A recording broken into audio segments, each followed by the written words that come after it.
Hi అండి. అందరూ ఎలా ఉన్నారు? అందరూ బాగున్నారా? అందరూ బాగుండాలి. అందులో మనం ఉండాలని నేను మనస్ఫూర్తిగా అయితే కోరుకుంటున్నాను. ఈరోజు వీడియో వచ్చేసరికి నా గురించి ఇంట్రడక్షన్ వీడియో అయితే చెప్తానండి. అయితే అంజలి ఇంట్రడక్షన్ వీడియో అని చెప్పేసి ఏంది గిన్నెలు ఇవన్నీ చూపిస్తుంది అనుకుంటున్నారా? అయితే చెప్తానండి. అయితే నా గురించి ఎప్పుడో ఈ వీడియో అయితే చేసి ఉండాల్సింది, కానీ నేను డైరెక్ట్గా అయితే ఇట్లా చెప్పలేకపోయానండి. అందుకని ఇలాగా గిన్నెలు కడుగుతూ అయితే మీకు నా గురించి కొంత ఇన్ఫర్మేషన్ అయితే చెప్దామనుకుంటున్నానండి. అయితే ముందుగా ప్రతి ఆడవాళ్ళమి ఇల్లు శుభ్రంగా ఉంచుకోవటం, ప్లస్ ఇంట్లో వాళ్ళని ఆరోగ్యంగా చూసుకోవటం అదే కదండి మనకి హౌస్ వైఫ్లకైతే మెయిన్ ఇదేనండి ముఖ్యంగా ఆలోచిస్తాము. అయితే అంజలి ఏంటి నీ గురించి చెప్తానని చెప్పి ఇవన్నీ ఏవేవో చెప్తున్నావు, ఈ గిన్నెలు కడుగుతున్నావు ఇవన్నీ అనుకుంటున్నారు కదా. అయితే చెప్తానండి. అయితే నా గురించి అయితే నా పేరు వెంకట శివాంజమ్మ అండి. అయితే పెళ్ళైన దగ్గర నుంచి నన్ను అంజలి అని అయితే పిలుస్తారండి. నేను పుట్టి పెరిగిందంతా మాత్రం పల్లెటూరు అండి. గుంటూరు డిస్టిక్ దగ్గర నర్సాపేట దగ్గర ఓ పల్లెటూరు అండి మాది, అమ్మ వాళ్ళది. అలాగే నాకు 2002లో అయితే పెళ్ళయిందండి. అయితే మా వారు ఇక్కడ హైదరాబాద్లో అయితే జాబ్ చేస్తారండి. కెమికల్ ఫీల్డ్లో అయితే మా వారి జాబు ఎంఎస్సి కెమిస్ట్రీ చేశారండి మా వారైతే. ఇద్దరు పిల్లలండి, ఇద్దరు అమ్మాయిలు, ఇద్దరు బీటెక్లో అయితే చదువుతున్నారు. పెద్దమ్మాయిది అయితే బీటెక్ కూడా అయిపోయిందండి. మీకు అంతకుముందు వీడియోలో కూడా చెప్పాను కదా మా పెద్దమ్మాయికి జాబ్ కూడా వచ్చిందని చెప్పి. చిన్నమ్మాయి కూడా బీటెక్ అయితే చదువుతుందండి. ఇక్కడే హైదరాబాద్లో అయితే చదువుతున్నారు. పెద్దమ్మాయికి అయితే బెంగళూరులో జాబ్ వచ్చిందండి. ఇంకా నా గురించి చెప్పాలంటే మాత్రం నేను పుట్టి పెరిగిందంతా పల్లెటూరులోనే అండి. నేనైతే 5th వరకు అయితే గవర్నమెంట్ స్కూల్లోనే చదువుకున్నాను.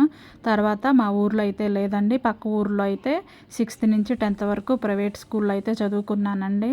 అయితే నేను 10thలో అయితే ఇంగ్లీష్లో అయితే ఫెయిల్ అయిపోయానండి. అయితే మా అమ్మ వాళ్ళు ఇంకా చదవద్దు పెళ్లి చేసేద్దాము అని అనుకున్నారు. అయితే మా మామయ్య వాళ్ళు కొంచెం చదువుకున్న వాళ్ళండి, అంటే మా అమ్మ వాళ్ళ రిలేటివ్స్ అనమాట.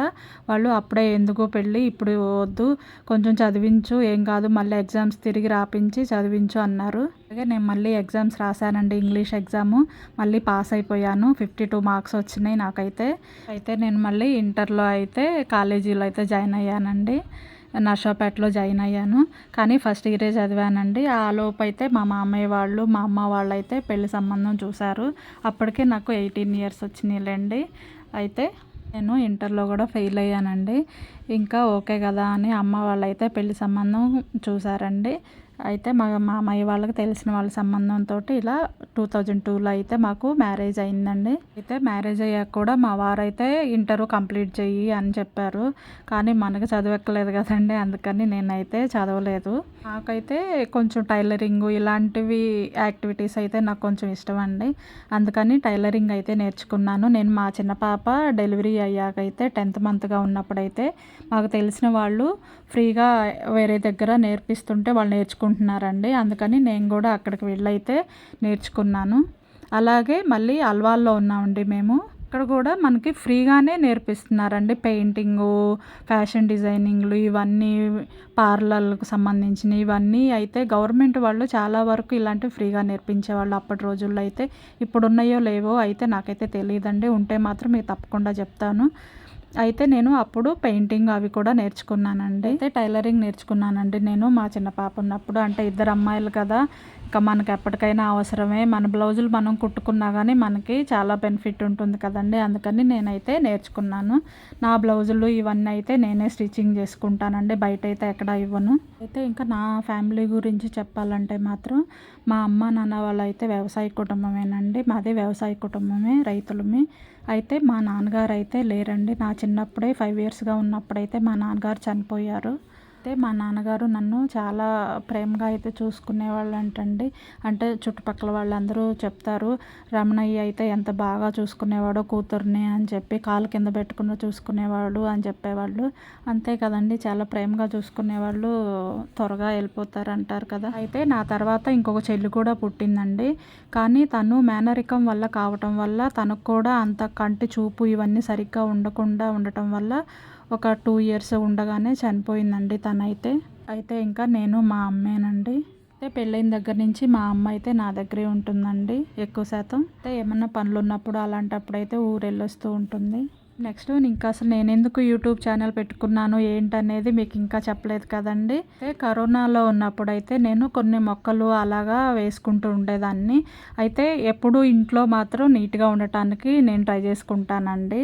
అయితే మా పిల్లలు అనేవాళ్ళు, మమ్మీ శుభ్రంగా చేసుకుంటూ ఉంటావు కదా, నేను యూట్యూబ్ చూస్తూ ఉంటే మా పిల్లలైతే ఒక సజెషన్ అయితే ఇచ్చారండి. మమ్మీ ఎందుకు నువ్వు కూడా యూట్యూబ్ ఛానల్ పెట్టుకోవచ్చు, అలా చూస్తున్నావు కదా నువ్వు కూడా ఛానల్ పెట్టుకోవచ్చు, అది ఈజీయే, ఏమి ఇబ్బంది లేదు అని చెప్పారండి. యూట్యూబ్ అంటే నేను బాగా ఇంట్రెస్ట్గా అయితే చూస్తానండి. ఎక్కువ శాతం నేను టీవీ అయితే బాగా ఇంట్రెస్ట్గా చూస్తాను. అందుకని మా పిల్లలైతే ఒక సజెషన్ కూడా ఇచ్చారండి. అయితే కరోనాలో ఉన్నప్పుడైతే కొన్ని పాత కుండీలు ఉండేయండి, వాటికి ఏమీ టైం పాస్ అవ్వక పెయింటింగ్స్ అవి ఇంట్లో ఉంటే కలర్స్ వాటికి పాతవి కొత్త వాటిల్లాగా వేస్తూ అలా ట్రై చేశానండి. అయితే మా పిల్లలకు ఒక ఐడియా వచ్చి, మమ్మీ నువ్వెందుకు ఇలాగే ట్రై చేయొచ్చు కదా అని సజెషన్ అయితే ఇచ్చారండి. అయితే నాకు కూడా ఇంట్రెస్ట్ ఉందండి, ఇలా నువ్వు ఎందుకు ట్రై చేయకూడదు అని అనిపించింది. అయితే తర్వాత యూట్యూబ్ ఛానల్ అయితే స్టార్ట్ చేశానండి. కానీ ఒక 4-5 వీడియోస్ పెట్టగానే మాకైతే వేరే పనులు, మామయ్య గారు కొంచెం చుక్కడం తీపించుకోవటానికి వచ్చి అలా ఉండటం వల్ల వాళ్ళు ఉన్నప్పుడు మనం ఏమీ చెయ్యాలంటే ఇంట్రెస్ట్గా చేయలేం కదండి. అలాగే ఇక్కడ చూసారండి, గిన్నెలన్నీ తోమేసుకున్నాను. నేనైతే రోజు ఇలా నైటే క్లీన్ చేసి పెట్టేసుకుంటాను. అయితే ఇక్కడ స్టవ్ మీద కూడా నేనైతే ముగ్గు అయితే పెట్టేసుకుంటానండి ఎప్పుడు. అంతే కదండి, మనకి అమ్మమ్మ వాళ్ళందరూ ఇట్లాగే మాకు పొయ్యిగట్ల మీద అయితే ముగ్గులు పెట్టేవాళ్ళు, మట్టి ఉండేయండి. నా గురించి అయితే చాలా వరకు చెప్పానని అనుకుంటున్నానండి. ఇంకా నా గురించి మీరేమన్నా తెలుసుకోవాలనుకుంటే మాత్రం తప్పకుండా నన్ను కామెంట్ బాక్స్లో అయితే మెసేజ్ పెట్టండి. ఇంకా ఆ తర్వాత అయితే నేను వీడియోస్ అయితే ఇంకా ఏం పోస్ట్ చేయలేదండి. ఛానల్ అయితే అట్లా ఆగిపోయింది. ఇంకా అయితే అలా ఛానల్ అయితే ఆపేసానండి. ఇంకా తర్వాత వీడియోస్ అయితే పోస్ట్ చేయలేదు. కొన్ని రోజుల తర్వాత మా పిల్లలు, చుట్టాలు అలాగైతే ఎందుకు ఆపేసావు, చేయొచ్చు కదా అట్లాగా అన్నారు. అయితే మన ఆడవాళ్ళకి మెయిన్ ఇంట్లో చూసుకోవటమే మనకి పెద్ద ఇదిగా ఉంటుంది కదండి, పెద్ద పని. తర్వాత మనకి ఇది ఆప్షనల్గా అయితే ఎంచుకుంటామండి. కానీ మనం కొంచెం టైము అవన్నీ అయితే సెట్ చేసుకోవాల్సి వస్తుందండి. మనం ఒక ఛానల్ పెట్టుకోవాలంటే దీనికి చదువు కానీ ఇంకా ఏమీ అవసరం లేదండి. మనకి కొంచెం టైం ఉండాలి, ప్లస్ ఒక క్లారిటీ ఉండాలి, మనకి ఒక కంటెంట్ కూడా తెలిసి ఉండాలండి. అంటే మనకి ఏది ఇంట్రెస్ట్, మనం ఏ పని అయితే మనం మంచిగా చేయగలము అనేది అయితే మనకి ఒక ఐడియా ఉండాలి. అప్పుడైతే మనం ఈజీగా అయితే ఛానల్ అయితే పెట్టుకోవచ్చండి. అయితే మాత్రం యూట్యూబ్ ఛానల్ చూసినే మా పిల్లలైతే నాకు ఒక ఇంట్రెస్ట్ అయితే కల్పించారండి.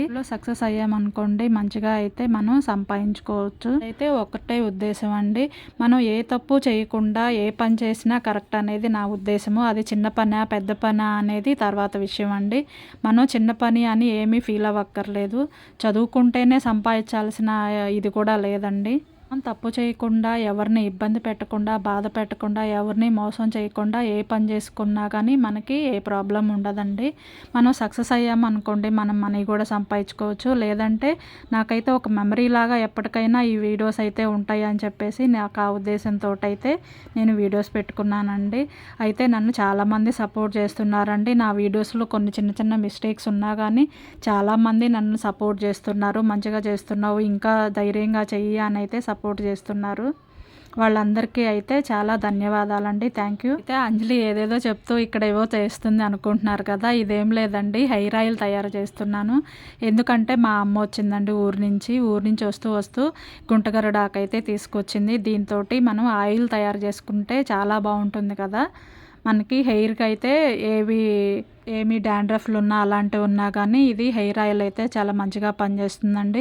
మనకి చిన్న వయసులోనే ఇలా తెల్ల జుట్టు కూడా వస్తుంది కదండి పిల్లలకి, అలాంటి వాళ్ళకి కూడా ఇది రాసుకుంటే చాలా మంచిది. అయితే గుంటగరుడాకు అయితే క్లీన్ చేసేసుకొని నేనైతే ఒక 1/2 kg అయితే ఆయిల్ అయితే తీసుకున్నానండి. 1/2 kg ఆయిల్ పోసుకున్నాను. ఒక 2 పిడికెళ్ళు అంటే 2 గుప్పెళ్ళు అయితే ఆకు తీసుకున్నానండి.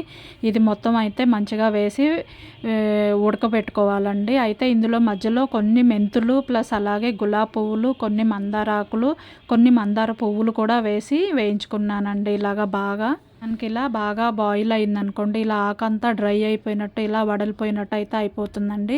అప్పుడు మనం ఆయిల్ తీసేసుకొని వడపోసుకోవటమేనండి. చాలా ఈజీగా అయితే తయారు చేసుకోవచ్చు. కాకపోతే మనకి ఇది ఉడికించుకోవటానికి అయితే అయితే ఎక్కువ టైం పడుతుందండి. ఒక హాఫ్ అన్ అవర్ పైనే పడుతుంది ఇదైతే ఉడకటానికి. ఓకేనండి. ఇంత ఈజీగా అయితే తయారు చేసుకోవచ్చు. అయితే నా గురించి కొంత ఇన్ఫర్మేషన్ చెప్పాను. ప్లస్ అలాగే ఆయిల్ ఎలా తయారు చేసుకోవాలో చెప్పాను కదండి. మీకు గనక ఈ వీడియో నచ్చితే లైక్ చేయండి, షేర్ చేయండి. తప్పకుండా సబ్స్క్రైబ్ చేసుకుంటారు కదూ. అయితే నా వీడియోస్ చూస్తున్న వాళ్ళకి ప్లస్ సబ్స్క్రైబ్ చేసుకున్న వాళ్ళందరికీ థ్యాంక్ యూ అండి. Thank you so much. ఓకేనండి. ఈ వీడియో అయితే ఇంతేనండి. మళ్ళీ నెక్స్ట్ మంచి వీడియోలో మళ్ళీ అయితే కలుద్దాం. ఓకేనండి. బాయ్ మరి. Thank you so much. ఈ కిస్రా యూట్యూబ్ ఛానల్.